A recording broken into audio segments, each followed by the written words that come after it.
तो साथ हम बात करेंगे ग्राफ ऑफ पैराबोला फेसिंग राइटवर्ड्स, यानी ऐसा पैराबोला जो कि राइटवर्ड को फेस करता है, ये पॉजिटिव एक्स एक्सिस को फेस करता है, वो किस तरह से, उसकी इक्वेशन क्या है। Y square is equal to 4ax is the standard equation, ये हमने प्रूव की है। अगर आप कैसे आती है, ये प्रीवियस लेक्चर आप देख सकते हैं। Y square is equal to 4ax, ठीक है, दिस इज द इक्वेशन जो कि रिप्रेजेंट करती है कि पैराबोला राइट वर्ड को फेस करेगा, ठीक है। अब लेट सपोज मुझे इसको ड्रॉ करने के लिए डेफिनेटली ऑर्डर पेयर्स चाहिए, ठीक है। अब मैं क्या करता हूँ कि मैं सपोज कर लेता हूँ कि let say a is greater than 1, a is greater than 0, ठीक है। और इस पर्टिकुलर केस के अंदर if a is equal to 1, हम सपोज करते हैं if a is equal to 1, then graph क्या इक्वेशन क्या बन जाएगी, y square is equal to 4x, y square is equal to 4x। अब मुझे ये ड्रॉ करने के लिए definitely I need order pairs, ठीक है। ये मैं यहाँ पे जो है वो ऑर्डर पेयर्स बनाऊंगा। अब मेरे पास x is an input and y is an output, ठीक है। अब यहाँ पे अगर आप देखें तो मैं यहाँ पे कुछ वैल्यूज ले लेता हूँ। हमने जस्ट एक आइडिया लेना है कि ग्राफ बनेगा किस तरह से, ठीक है। This is x, this is for 0, और ये दो तीन वैल्यूज के लिए ले लेंगे, एनफ हो जाएगा। अब let's suppose if x is equal to 0 put करूं मैं, तो y ऑफ कोर्स 0 है। Let's say this is x and this is y, this is x and this is y।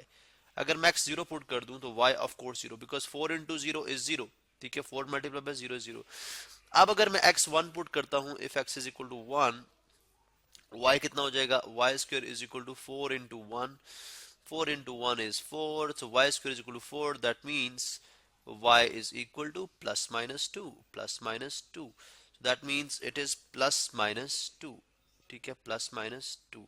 जब y आ गया प्लस माइनस 2 के इक्वल, इसी तरह से अगर आप देखें यहाँ पे, तो अगर मैं x 4 पुट कर दूं, अब मैं 2 3 इसलिए पुट नहीं कर रहा कि स्क्वायर रूट में नंबर्स आएंगे, हम होल नंबर्स में नंबर लेते हैं। तो अगर मैं x यहाँ पे 4 पुट करूं, तो 4 टाइम 4 इज 16, तो y square is equal to 16 and y is equal to plus minus 4, plus minus 4। It means when x is equal to 4, y is equal to plus minus 4, ठीक है। अब यहां तक तो ये मुझे बात समझ आ गई। अब मेरे पास जो है वो टेबल आ चुका है। क्वेश्चन ये है कि मैंने नेगेटिव वैल्यू पुट नहीं की। अब देखें, अगर मैं कोई नेगेटिव वैल्यू पुट करता हूँ x की जगह, यानी x में इनपुट में नेगेटिव वैल्यू देता हूँ, y square is equal to minus 4 into minus 1 let say. अब y square is equal to minus 4। अब मेरे पास कोई भी y की ऐसी वैल्यू नहीं है जो यहाँ पे मैं इंसर्ट करूँ, मेरे पास आंसर नेगेटिव मेरे पास आंसर जो है, सॉरी दिस इज माइनस 4, मेरे पास आंसर नेगेटिव 4 आ जाए। बिकॉज स्क्वायर में हर चीज पॉजिटिव हो जाएगी, नेगेटिव वैल्यू होगी वो भी पॉजिटिव होगी, पॉजिटिव होगी तो वो पॉजिटिव रहेगी। अब there is no value, it's mean कि this is undefined, this is undefined, इसका मतलब है नेगेटिव वैल्यूज के ऊपर ये अनडिफाइंड हो जाएगा, इसलिए I can not take any negative value. चलिए मैं यहाँ से अभी इसको रिमूव कर देता हूँ, बिकॉज हमारे पास टेबल ये आ चुका हुआ है। अब इस टेबल को यूज करते हुए हम इसका ग्राफ प्लॉट करेंगे, ठीक है। Provided that if a is equal to 1, ये हमने स्टार्ट में सपोज किया था, ठीक है। अब लेट्स से जी this is my y axis, ठीक है। चले मैं दोबारा से प्लॉट करता हूँ। This is my y axis and this is my x axis, this is my x axis, ठीक है। This is my x axis and this is my y axis. अब देखें यहाँ पे मेरे पास अगर मैं अपने स्केलिंग कर लूँ इसकी, तो डेफिनेटली ये 2 को रिप्रेजेंट कर रहा है, ये 4, ये 6 एंड 8। इस तरह से अगर आप इस तरफ देखते हैं तो ये 2 को रिप्रेजेंट कर रहा है, ये 4 को रिप्रेजेंट कर रहा है, ये 8 6 को रिप्रेजेंट कर रहा है। यहाँ पे हम मेंशन भी कर देते हैं 2 4 6 एंड 8, ठीक है। इसी तरह से यहाँ पे देखें, this represents 2, this represent 4, this represent, थोड़ा सा मैं इसको ड्रैग डाउन कर लूंगा, ठीक है। दिस रिप्रेजेंट, चले मैं इसको थोड़ा सा नीचे ले आते हैं और, ठीक है। This represent 6 and this represent 8, ठीक है। चले यहाँ पे भी हम नेगेटिव में ऑफ कोर्स ये 2 4 6 4 6 एंड इस तरह से यहाँ पे -2 -4 एंड -6 एंड -8, ठीक है। देखिए मुझे पॉइंट प्लॉट करने हैं। This is 0 0, when x is 0 y 0, this is the first point, ये सबसे पहला पॉइंट है। x +1 होगा तो y +2 -2, x +1 यहाँ पे है तो y +2 है एंड y -2 है, तो एक पॉइंट ही कुछ 2 पॉइंट्स ही आगे, 3 पॉइंट्स हो गए टोटल जो हमने प्लॉट कर दिए। when x is 4 y is +4 and y -4 somewhere here। अब अगर मैं इन पॉइंट्स को अगर आपस में ज्वाइन करूं तो आप देख सकते हैं कि जो पैराबोला बन रहा है वो किस तरफ फेस कर रहा है, राइट वर्ड किस तरफ फेस कर रहा है, किस तरफ ओपन है, किस तरफ फेस कर रहा है जी, rightward. So this is the kind of parabola जो कि हम बनाना चाह रहे थे।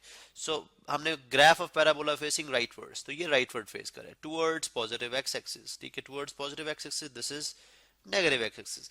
अब यहाँ पे देखें, ये बात तो हमें अंडरस्टूड होगी कि हमने बात की थी what is the focus of this parabola, what is the directrix of this parabola, इसकी ये चीजें क्या होंगी, इक्वेशंस इनकी क्या होंगी, तो बड़े आराम से हम ड्रॉ कर सकते हैं।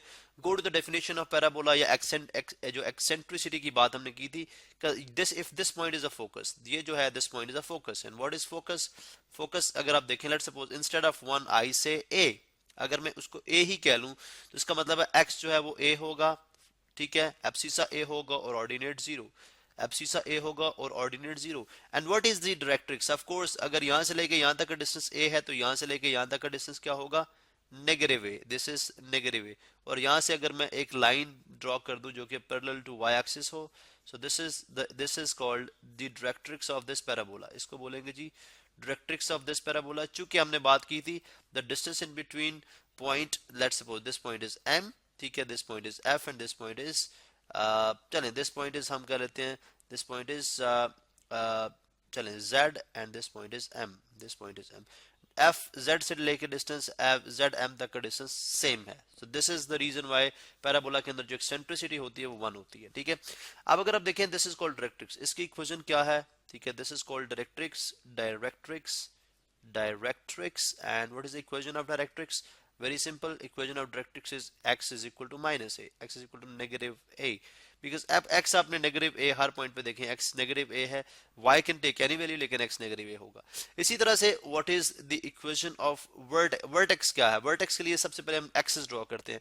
व्हाट इज एक्सिस, एक ऐसी लाइन जो कि पैरेलल, जो कि परपेंडिकुलर टू डायरेक्ट्रिक्स हो, यानी इस लाइन के परपेंडिकुलर हो और फोकस में से पास करे, तो डेफिनेटली वो एक्स एक्सिस है इस केस के अंदर, दैट इज एक्स एक्सिस। अगर मैं दोबारा से इसको ग्रीन कर दूं तो you can see this is the axis, ये क्या है, एक्सिस। एक्सिस बेसिकली आम सादा लफ्जों में हम यूं भी कह सकते हैं, एक्सिस एक ऐसी लाइन है जो कि पैराबोला को इक्वली डिवाइड करती है, सिमेट्रिकली डिवाइड करती है। यानी अगर आप ये देखें तो ये पैराबोला का half and this half of the parabola they resembles, तो ये दिस इज हाउ वी से कि ये सिमेट्री क्रिएट करें यहाँ पे, ठीक है। सो दिस इज एक्सिस, ये क्या है, एक्सिस, axis of parabola, ठीक है, axis of parabola। and what is equation of axis of parabola, of course y is equal to 0, x axis के ऊपर y क्या होता है, 0 होता है, इसलिए ये y is equal to 0। And वो लाइन, वो पॉइंट जहां पे x एक्सिस जो है वो पैराबोला को कट करता है, that point is called vertex. Now what is vertex, vertex is 0 0, vertex is 0 0, vertex is 0 0। इस तरह से लेटेस्ट रेक्टम की बात करेंगे, एक ऐसा कॉर्ड, यानी आपके बहुत सारे कॉर्ड्स पास कर सकते हैं फोकस से, फोकल कॉर्ड्स की बात अगर हम कर लें, लेकिन एक ऐसा कॉर्ड जो कि पैरेलल टू डायरेक्ट्रिक्स हो, जो कि पैरेलल टू डायरेक्ट्रिक्स हो, या यूं कह लें कि जो कि परपेंडिकुलर टू एक्सिस हो, परपेंडिकुलर टू एक्सिस हो, ठीक है। एक ऐसा फोकल कॉर्ड जो कि परपेंडिकुलर टू एक्सिस हो, फोकल कॉर्ड्स तमाम वो कॉर्ड जो फोकस में से पास करते हैं, ठीक है, लेकिन ऐसा फोकल कॉर्ड जो डायरेक्ट्रिक्स के पैरेलल या एक्सिस के परपेंडिकुलर हो, उसको बोलते हैं latus rectum. This is called latus rectum, latest rectum. और इसके अगर आपने पॉइंट्स, इसकी अगर आपने इक्वेशन देखनी है तो डेफिनेटली इक्वेशन इसकी क्या हो जाएगी, लेटेस्ट रेक्टम की x is equal to a, because आपने x सिर्फ a रखना है, y can take any value, so x is equal to a, लेकिन इस लिमिट के अंदर, नॉट एनी वैल्यू, लेकिन इस लिमिट के अंदर रहेगा, ठीक है। Latus y can take value in this limit because chord extend करेगा, तो that won't be a chord के सिर्फ जो एंड पॉइंट्स हैं वो उस पैराबोला के ऊपर लाई करते हैं, ठीक है। अब तो ये लेटेस्ट रेक्टम हो गया, लेटेस्ट रेक्टम के पॉइंट्स हम बार बार ये कैलकुलेट कर चुके हैं, ठीक है। इफ आई गिव x को अगर एज एन इनपुट के तौर पे मैं a दे दूं, ठीक है, तो y square will be equal to 4a square, that means y is equal to plus minus 2a, that means when x is equal to a, y can be 2a, that means this is L and this is L prime, ends of the latest rectum, ठीक है। अगर x a है, ठीक है, तो y 2a होगा, और अगर x y यानी एब्सिसा x है तो y क्या हो जाएगा, ऑर्डिनेट क्या हो जाएगा, -2a। So these are the ends of latus rectum. और इसी तरह से लेंथ ऑफ लेटेस्ट रेक्टम हम बार बार कैलकुलेट कर चुके हैं, that will be equal to 4a। अगर आप खुद कैलकुलेट करना चाहते हैं तो इस पर डिस्टेंस फार्मूला अप्लाई करेंगे तो लेंथ ऑफ लेटेस्ट रेक्टम भी आ जाएगी, ठीक है। अब this line is also called tangent to the, ये जो आपकी जो ये लाइन जो वाई एक्सिस आपको नजर आ रहा है, this line is called tangent to the parabola. यानी टेंजेंट टू द पैराबोला एक ऐसी लाइन जो कि एक्सिस को, यानी लाइन ऑफ एक्सिस जो है, यानी एक्सिस के परपेंडिकुलर हो और पैराबोला को जस्ट वन पॉइंट पे टच करे, that line is called tangent to the parabola. और अगर आप टेंजेंट टू द पैराबोला की इक्वेशन फाइंड आउट कर लें, so of course tangent to the parabola की equation this is the tangent to the parabola, और इसकी इक्वेशन क्या हो सकती है on Y axis, x is equal to 0 in this case. तो इस तरह से आप देखेंगे बहुत सारी चीजें, बहुत सारी डेफिनेशन जो हमने यहाँ पे स्टडी की फॉर द पैराबोला जो कि फेस करता है राइटवर्ड्स।